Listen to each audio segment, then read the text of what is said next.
Tuhan, sandaran jiwaku.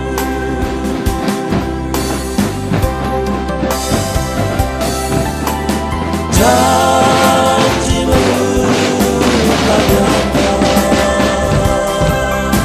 jiwaku telah Kau selamatkan.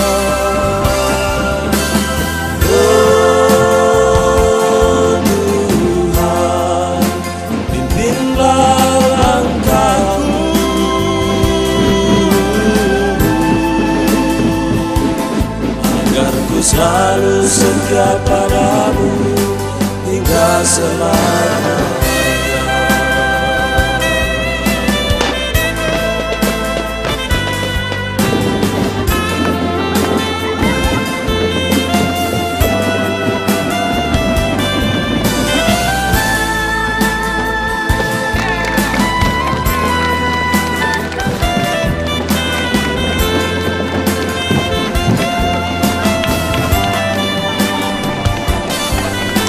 Yesus,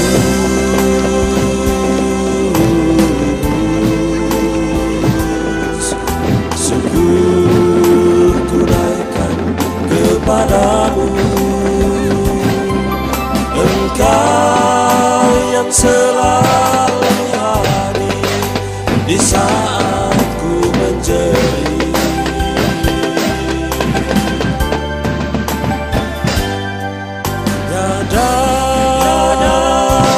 Pernah terlambat pertolonganmu. Oh, terima kasihku untuk-Mu Tuhan, sandaran jiwaku.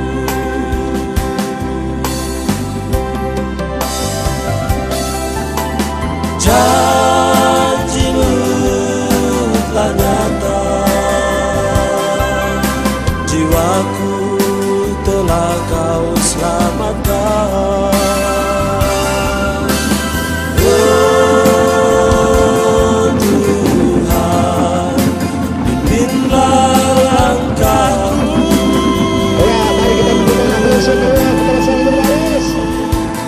Agar ku selalu setia padamu hingga selamanya.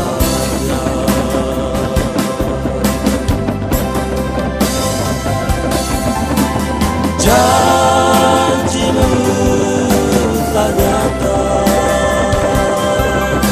jiwaku telah Kau selamatkan. Oh Tuhan, pimpinlah langkahku.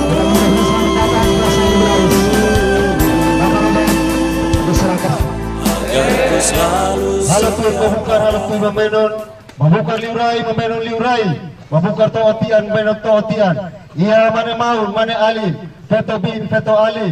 Ho ama ketua panitia senasian petanesia. Ho dia delivery urai, kau urai liumai. Pafudi no talara, hai be ilas baik pada no yono ama febro ketua.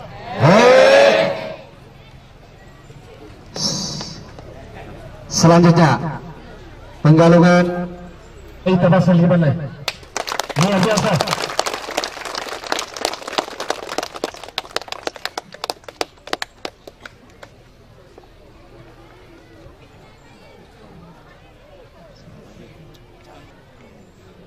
Bruder Niko,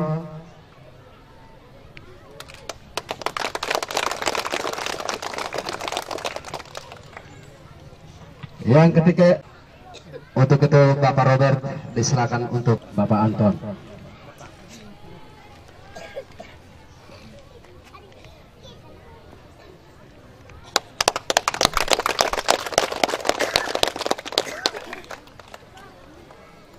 Mama dari Maroke oleh Nona Olga.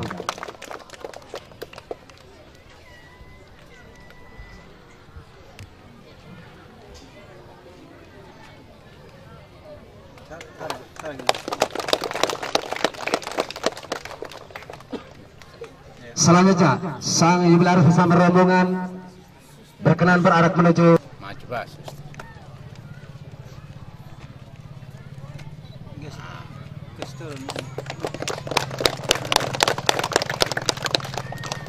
Selanjutnya, sang jubilaris bersama rombongan dan kita semua berarah menuju kuburan untuk memberi penghormatan kepada Mama dan dilanjutkan dengan persiapan ibadat singkat. Dilanjutkan dengan ibadat kesal. Lagu Hari Hamutu.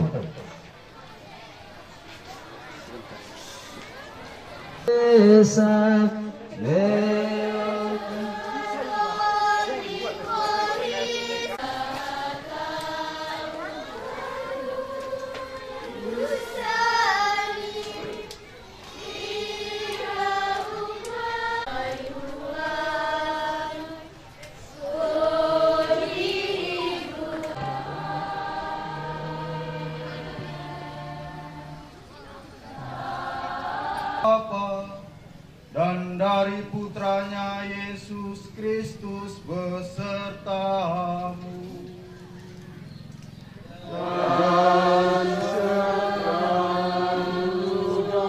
Anak-anak yang dikasihi Tuhan, selamat sore untuk kita semua. Tidak ada kata yang lain selain ucapan dalam 3 kata kunci: syukur, terima kasih, dan maaf. Pertama, syukur karena Tuhan masih menganugerahkan rahmat kasih-Nya pada kita yang tidak pernah kenal kering. Rahmat ini akhirnya menyata oleh salah satu putra paroki Santo Yohanes Baptista Besikam. Kedua, bisa mendukung dan menopang seluruh perjalanan panggilan selama ini.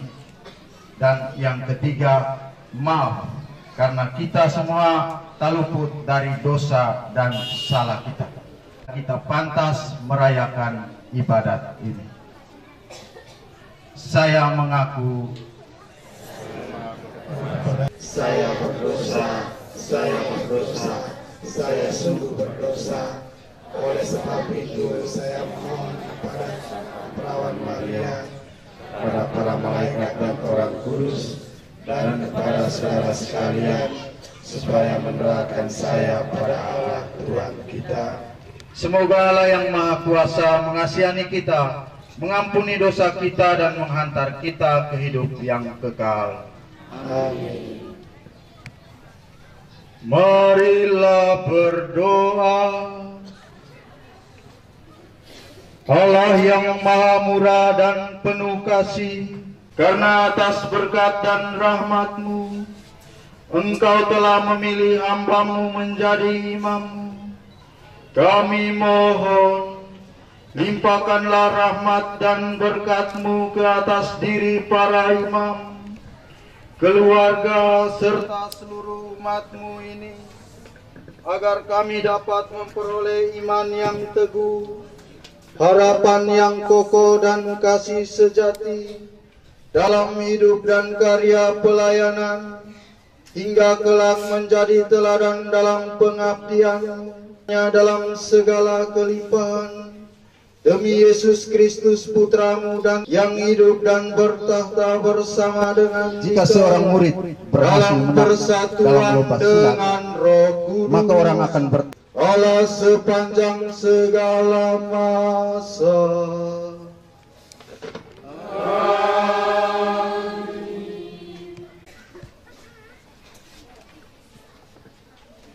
Menurut Lukas.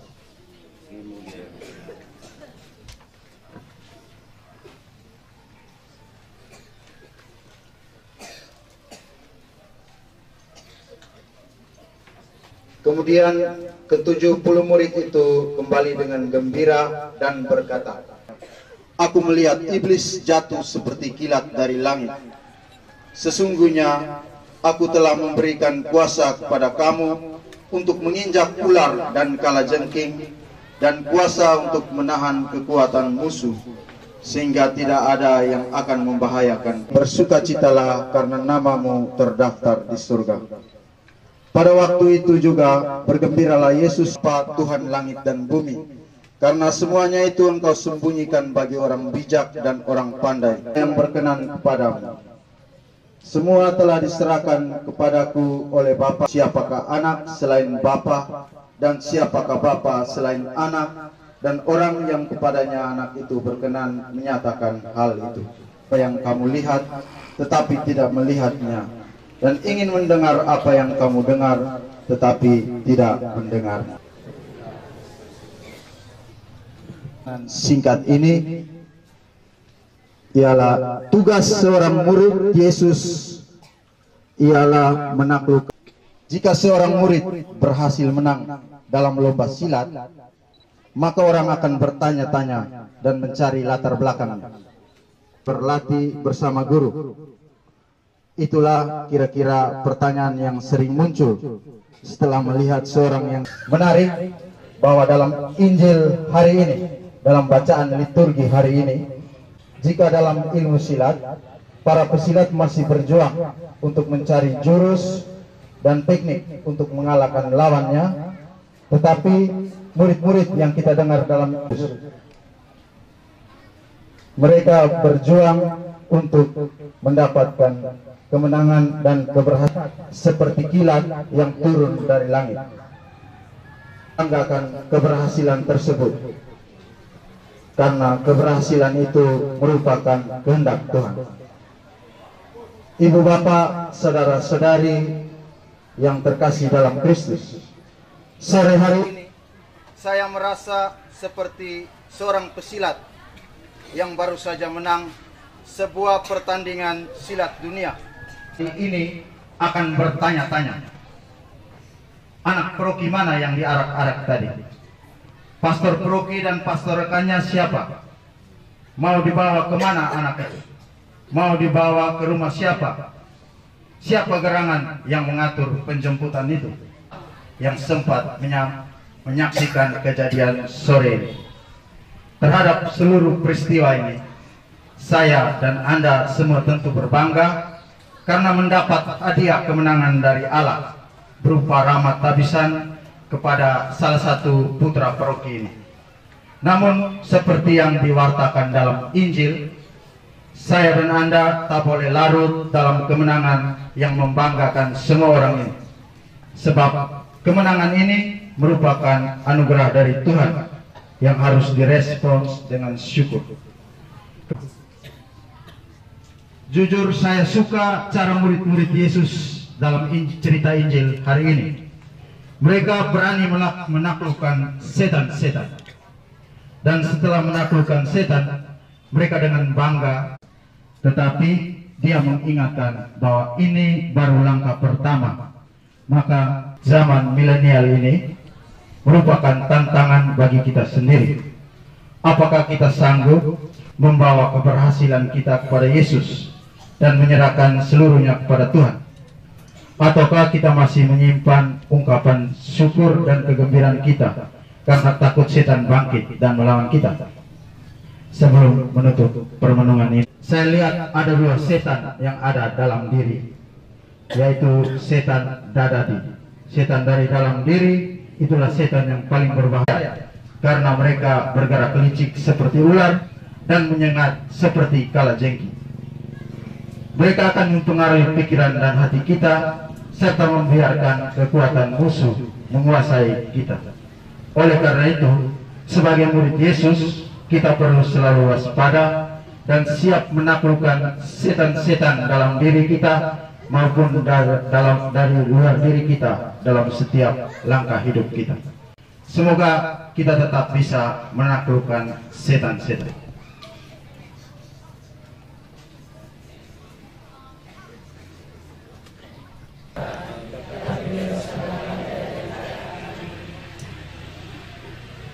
Marilah berdoa atas segala rahmat yang telah Engkau limpahkan kepada kami. Semoga rahmat-Mu meneguhkan paroki kami, putra-putrinya dan segenap diri, dan melaksanakan kehendak-Mu dengan setia dan hidup dalam kelimpahan kasih karunia-Mu. Demi Kristus Tuhan dan pengantara kami.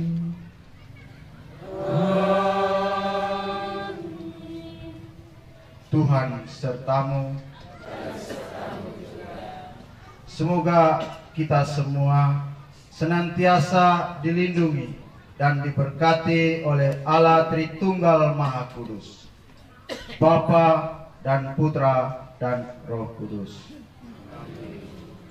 Saudara-saudari, dengan ini ibadat singkat, ibadat penjemputan sudah selesai.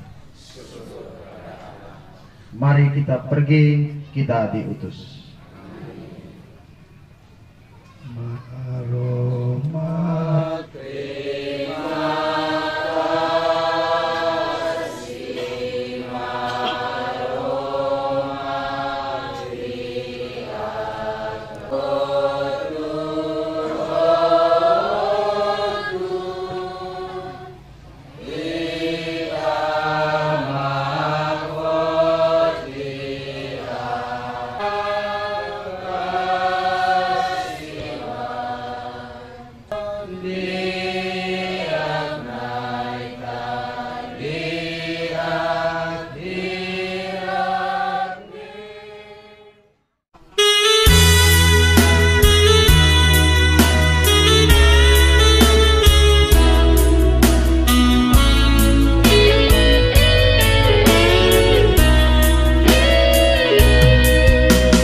jawab panggilanmu ya Tuhan,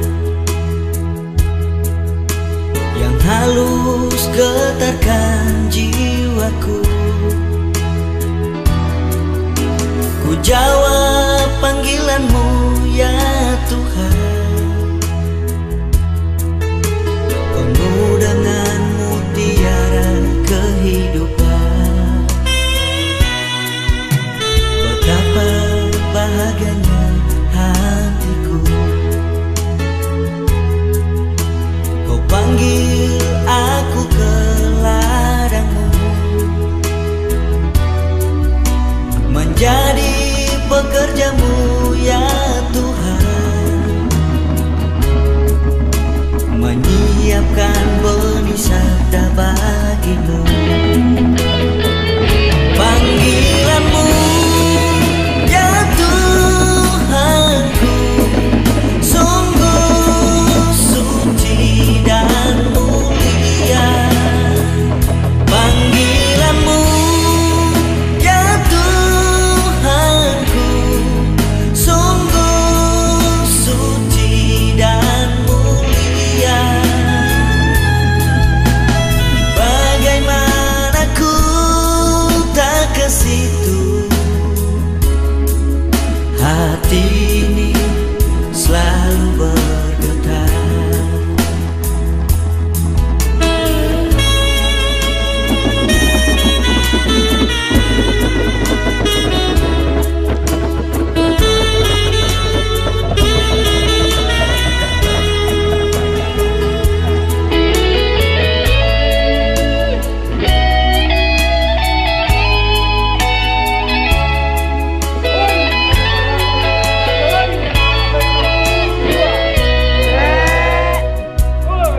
Betapa bahagianya hatiku, Kau panggil aku ke ladangmu, menjadi pekerjamu ya Tuhan, menyiapkan benih sabda bagimu.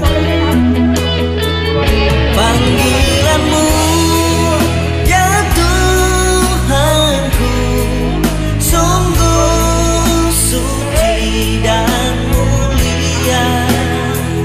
Panggilanmu ya Tuhanku sungguh suci dan mulia. Bagaimana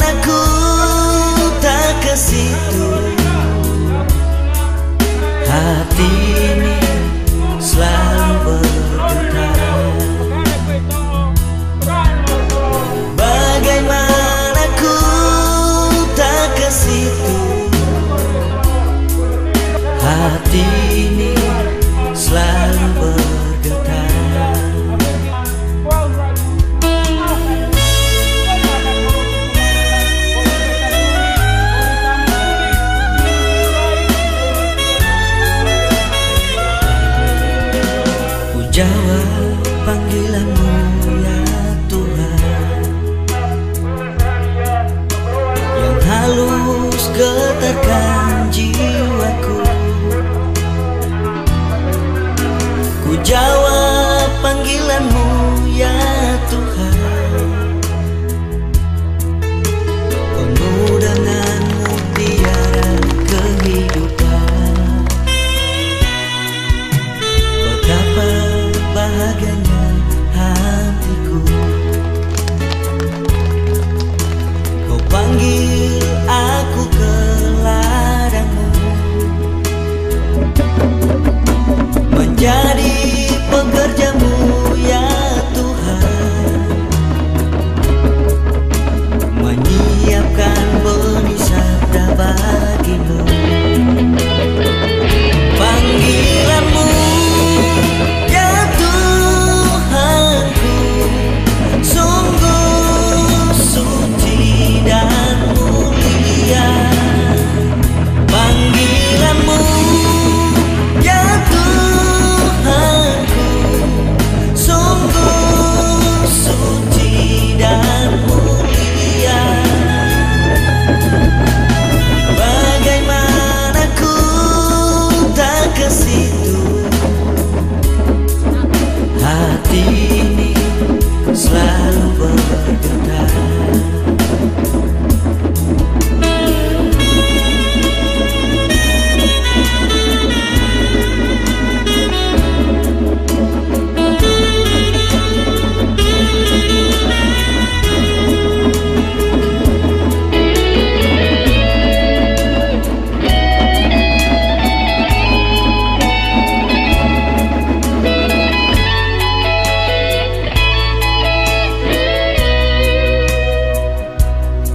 Betapa bahagianya hatiku.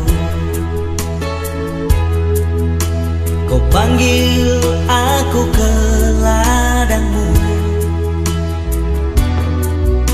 menjadi pekerja-Mu ya Tuhan, menyiapkan benih sabda bagi-Mu.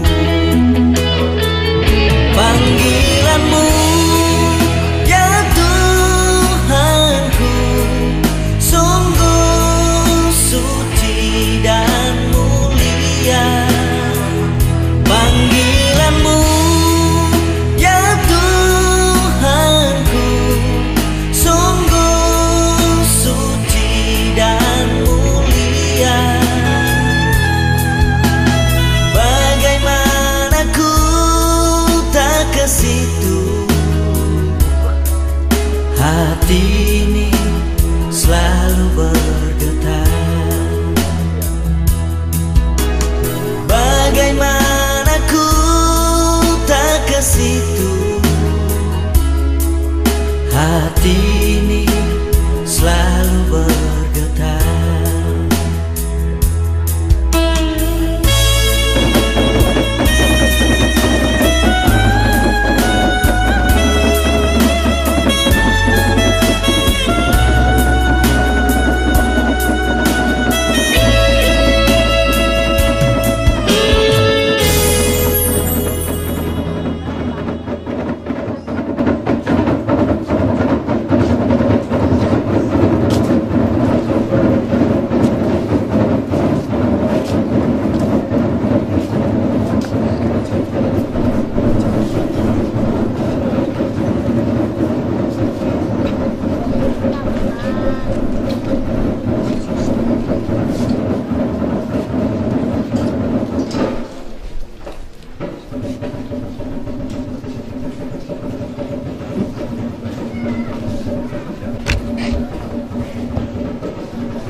bersamamu.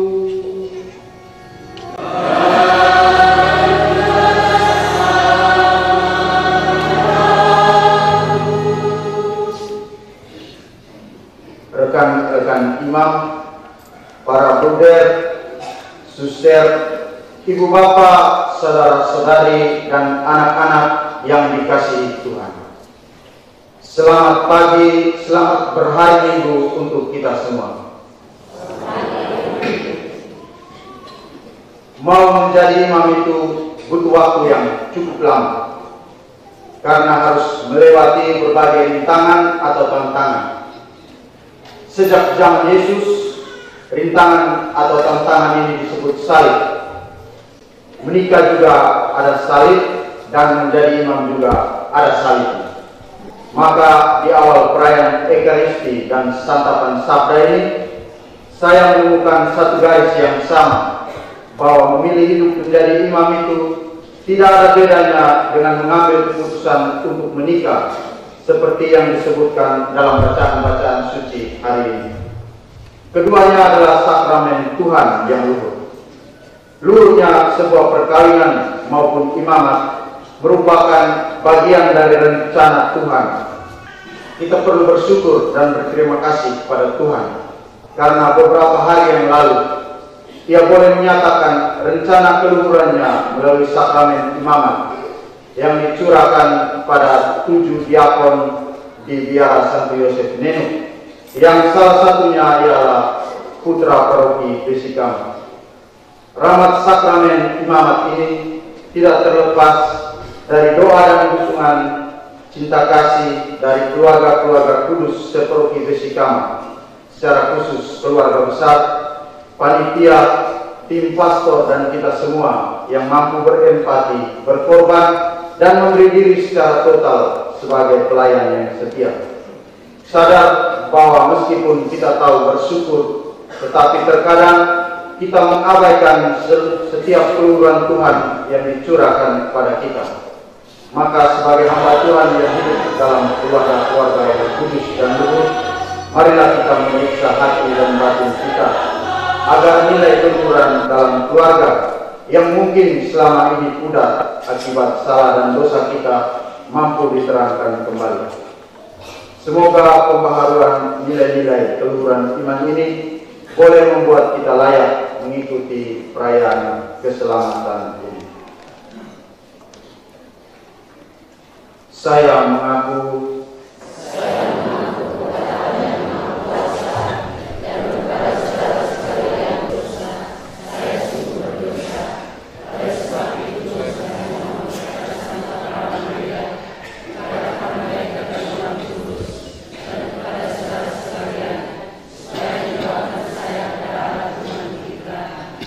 semoga Allah yang Maha Kuasa dan Maha Rahim mengasihani kita, mengampuni dosa-dosa kita, dan menghantar kita ke hidup yang kekal. Amin.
hari ini, kami semua yang hadir dalam perayaan Ekaristi Kudus ini bersyukur atas rahmat imamat yang telah hamba-Mu terima. Kami juga bersyukur atas rahmat kehidupan yang Engkau anugerahkan kepada kami. Singkirkanlah segala hal yang menghalangi tugas imamat dan seluruh kehidupan kami selanjutnya. Semoga benih cinta kasih yang telah Kau tanamkan dalam hidup ini dapat berkembang dan berbuah dengan pengantaran Yesus Kristus Putra-Mu, Tuhan dan Saudara kami, yang hidup dan berkuasa bersama dengan Engkau dan Allah Roh Kudus, kini dan sepanjang segala masa.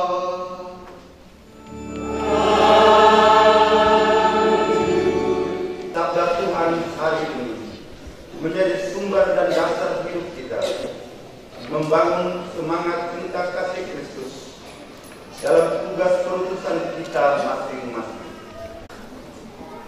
Beginilah firman Tuhan Allah.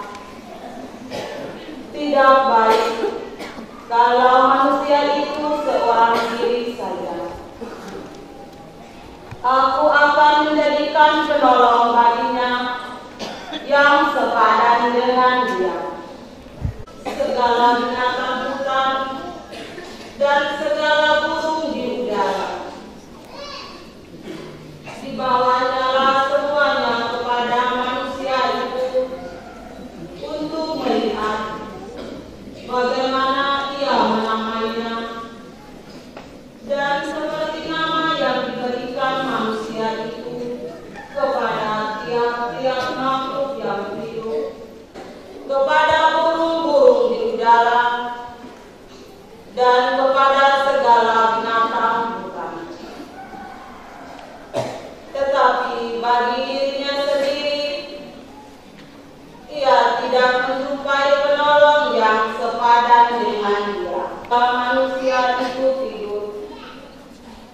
Dari manusia itu dibangunnya oleh Tuhan Allah seorang perempuan, lalu dibawanya kepada manusia itu.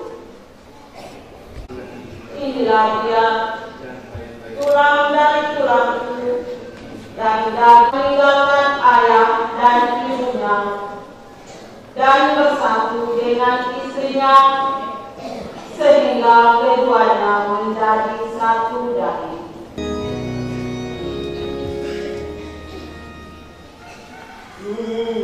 Tuhan memberkati umat-Nya dengan damai sejahtera.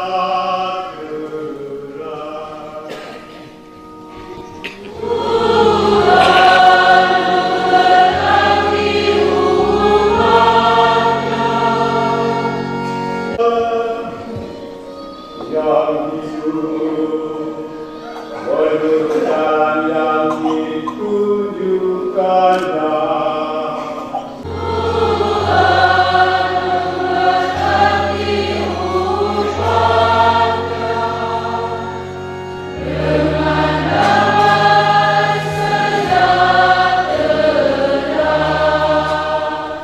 Anak-anakmu seperti tunas pohon zaitun.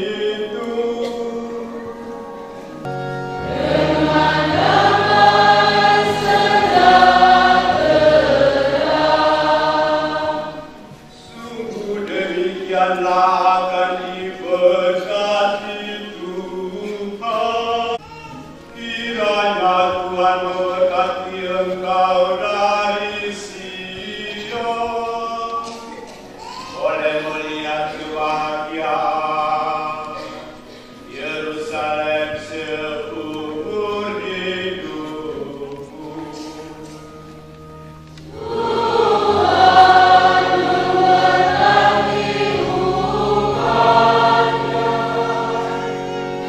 Dengan damai sejahtera.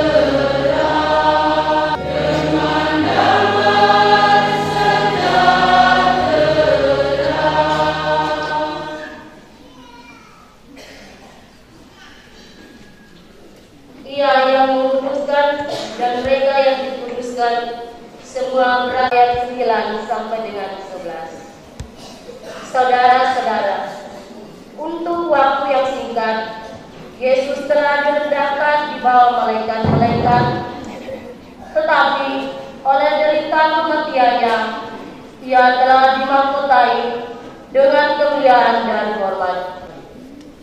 Memang sesuai dengan keadaan Allah menjadikan segala sesuatu bagi dirinya dan mengantar banyak orang kepada kemuliaan. Sebab Dia yang menguduskan dan mereka yang dikuduskan semua berasal dari yang satu. Itulah sebabnya Ia tidak malu menyebutkan mereka saudara. Demikianlah sabda Tuhan. Haleluya, haleluya.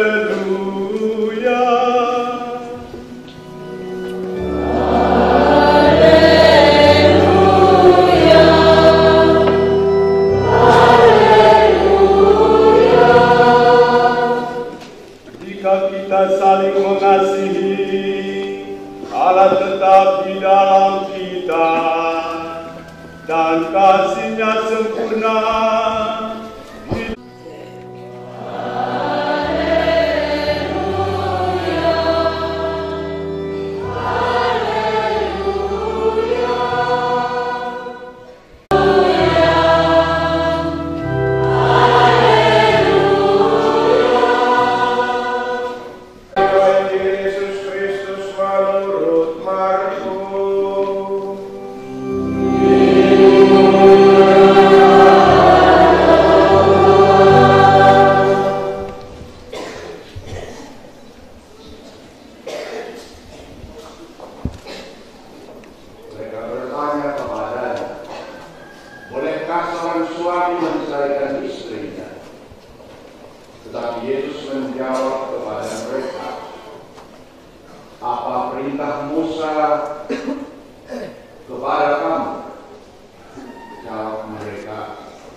Saya menerima permintaan Pater Dion terutama karena saya ingat satu kalimat kecil yang dikatakan oleh Pater Dion sewaktu masih kecil, tepatnya pada hari penerimaan komuni pertama. Pada waktu itu saya sedang menjalani tahun orientasi pastoral di Peruki, Santo Yohanes dari Singapura. Saya bertanya pada si kecil Dion, nanti besar mau jadi apa? Dan si kecil Dion spontan menjawab, saya mau menjadi pastor. Supaya apa alasannya? Dia bilang supaya saya melayani banyak orang. Kalau menjadi guru hanya melayani anak-anak di sekolah sampai kelas, saya mau melayani banyak orang.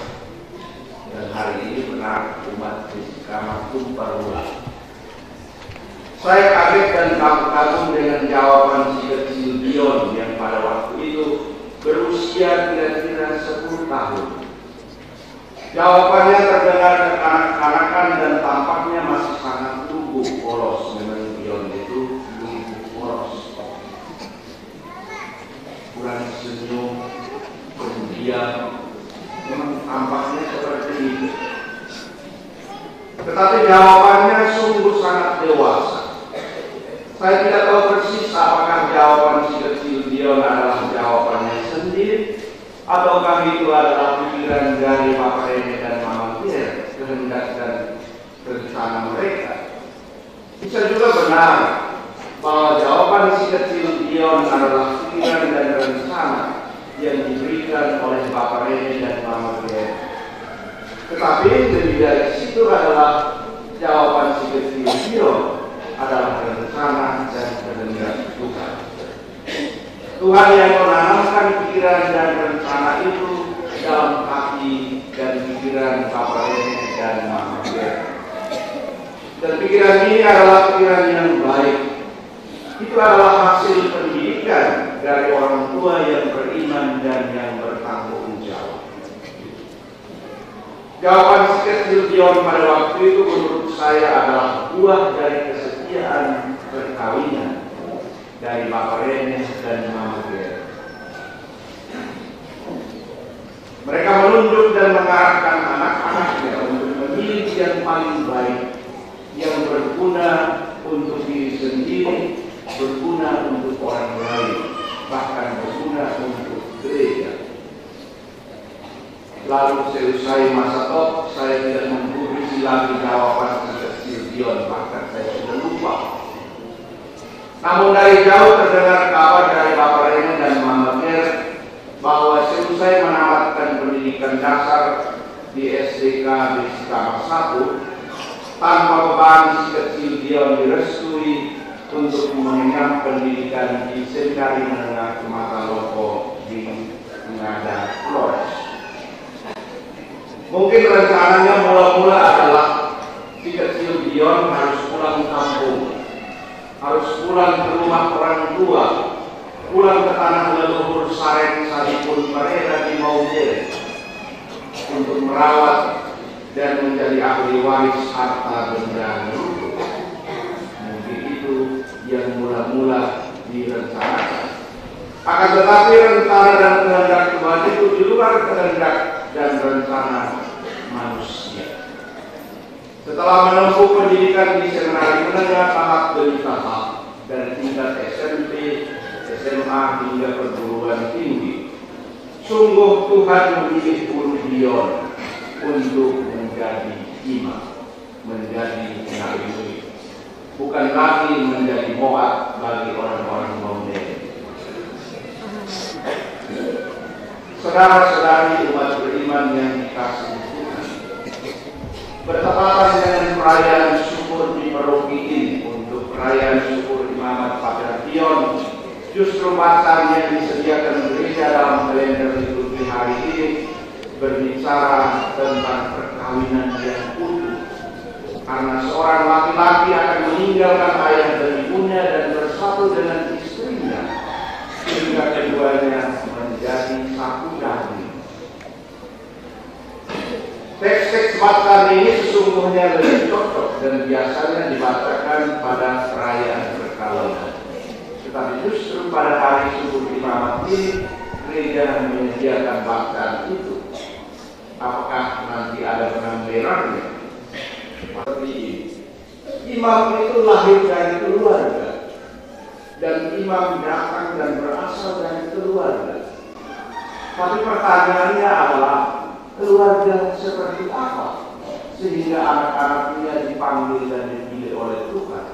Hanya keluarga-keluarga yang diberkati oleh Tuhan sehingga anaknya dipersembahkan untuk menjadi imam, menjadi bruder, menjadi suster.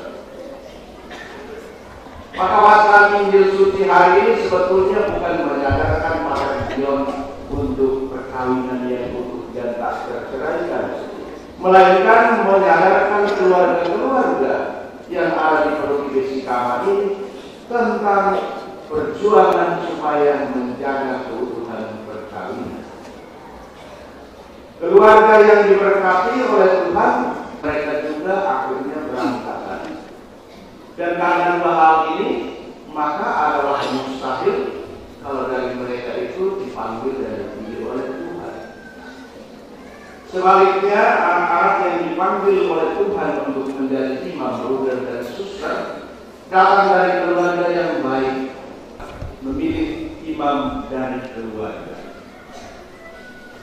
Pertanyaan yang lain, mengapa ada keluarga yang utuh dan tak terceraikan? Meskipun mereka juga memiliki dan menghadapi soal-soal yang sama seperti keluarga-keluarga yang lain. Tidak boleh orang mengatakan bahwa keluarga A lebih baik, tidak ada masalah, lalu hidup dia berantakan, dan lain-lain hal yang kita tidak inginkan bersama. Tuhan memilih anak-anak yang lahir dan bertumbuh dari keluarga-keluarga yang beriman. Apa artinya keluarga yang beriman? Yang pertama ya harus selalu berdoa. Boleh apa mesti hati. Jangan sampai tidak tahu tanda salib juga. Apa artinya keluarga beriman? Pada hari Minggu itu harus masuk misa, bukanlah langsung pergi ke asik. Bukan bertengah terus. Keluarga beriman artinya dia hidup bermasyarakat juga baik, bersahabat dengan semua orang, bukan memusuhi orang-orang yang ada di tetangga, kenangan-kenangan, karena pengalaman masa kecilnya. Bila mencermati moto Imamat Pater Dion, maka saya mengatakan bahwa cita-cita Pater Dion yang sudah terungkap semenjak masa kecil itu adalah sesuatu yang kecil, yang muluk-muluk. Pada waktu itu, barangkali karena dia melihat Romo Stefanus Boysalah yang memimpin perayaan Ekaristi. Bisa juga karena menyukai persahabatan yang baik dan erat antara keluarga Sareng Sadipun dengan semua umat yang ada di umat Toos, umat Molin, seluruh Provinsi Kama dan Leseleo, dan semua orang. Barangkali hal-hal ini yang menjadi pengalaman indah masa kecil yang sesungguhnya sedang menabur benih-benih sabda Tuhan, benih-benih panggilan untuk mendengar panggilan Tuhan menjadi imam Tuhan. Pengalaman kecil ini bagaikan 5 roti dan 2 ekor ikan yang dimiliki oleh para rasul ketika diberikannya kepada roti dan 2 ekor ikan itu, bawalah kemari kepadaku. Aku yang melugu seperti sangat berani serta yakin untuk memberikan dirinya kepada Tuhan Yesus. Papa Rene dan Mama Ger almarhum telah menyerahkan Pater Dion kepada Tuhan Yesus, dan kini Tuhan Yesus sudah memberkatinya. Hal-hal ini terjadi karena pendidikan di keluarga, juga pendidikan di sekolah, pendidikan dasar untuk membesarkan panggilan ini. Akhirnya Pater Dion dengan berani untuk menjawab panggilan Tuhan. Kita sekalian hari ini berkumpul bukan hanya untuk mengucap syukur kepada Tuhan karena Pater Dion sudah menjadi imam. Tetapi supaya kita juga mulai berbenah memperbaiki diri. Keluarga-keluarga juga hendaknya menjadi keluarga teladan, menjadi keluarga yang baik, keluarga yang menjaga perkawinan yang utuh dan tak terceraikan. Anak-anak yang diberikan oleh Tuhan dalam keluarga adalah karunia luar biasa yang harus dijaga oleh orang tua supaya dari mereka juga dipanggil dan menjadi pelayan di kebun anggur Tuhan. Kita berdoa semoga Pater Dion tetap menjadi imam untuk selama-lamanya, dan kita sekalian, ibu bapak saudara-saudari, bapak ibu, keluarga, para orang tua hendaknya juga berusaha untuk menjaga perkawinan sehingga dari keluarga itulah untuk panggilan-panggilan untuk menjadi imam, biarawan model dan biarawan suster. Semoga Tuhan memberkati kita semua. Amin.